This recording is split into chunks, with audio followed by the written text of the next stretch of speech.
As long as war is regarded as wicked, it will always have its fascination. When it is looked upon as vulgar, it will cease to be popular. War is an admission of failure.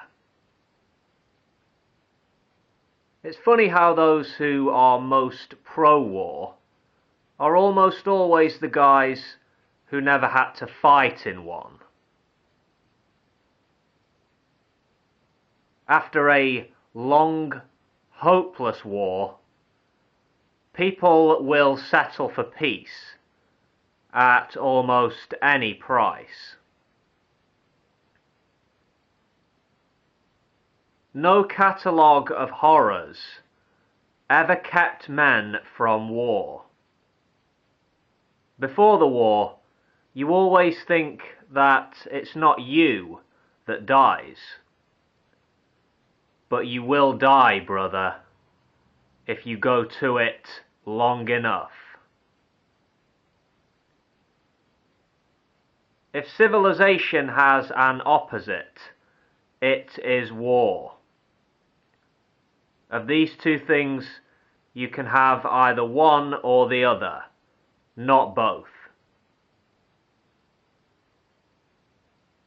Perhaps when we remember wars, we should take off our clothes and paint ourselves blue and go on all fours all day long and grunt like pigs.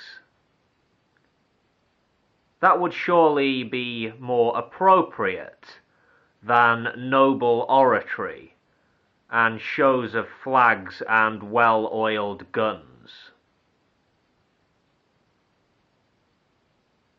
All war is a symptom of man's failure as a thinking animal. War demands sacrifice of the people. It gives only suffering in return. Is war necessary? Can some conflicts only be solved by violence? Human history is indeed often presented as primarily a history of wars and battles, conquests and defeats. While that is only one perspective amongst many possible ones, violence of one sort or another has certainly been, if not centre stage, at least lurking in the wings throughout the human story. Man, especially man, but also woman, clearly has the propensity not only to behave aggressively to other humans, but also to do so in an organized way, and not infrequently with calculated cruelty. Force and fraud are in war the two cardinal virtues. War makes men barbarous because to take part in it, one must harden oneself against all regret, all appreciation of delicacy and sensitive values. One must live as if those values did not exist. And when the war is over, one has lost the resilience to return to those values.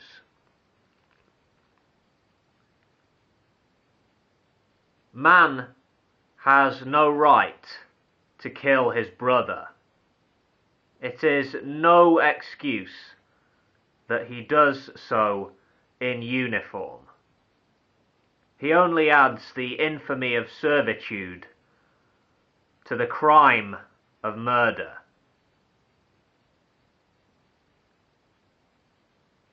Wars do not end wars, any more than an extraordinarily large conflagration does away with the fire hazard. The God of war is impartial.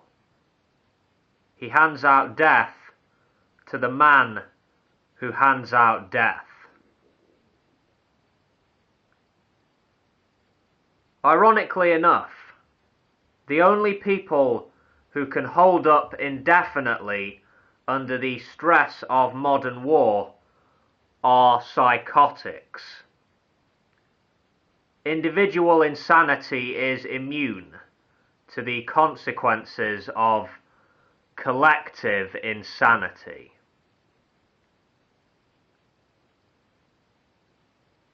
There has been no war without atrocity. War is atrocity, pure and simple. Only greed, nationalism, and faith help us pretend otherwise.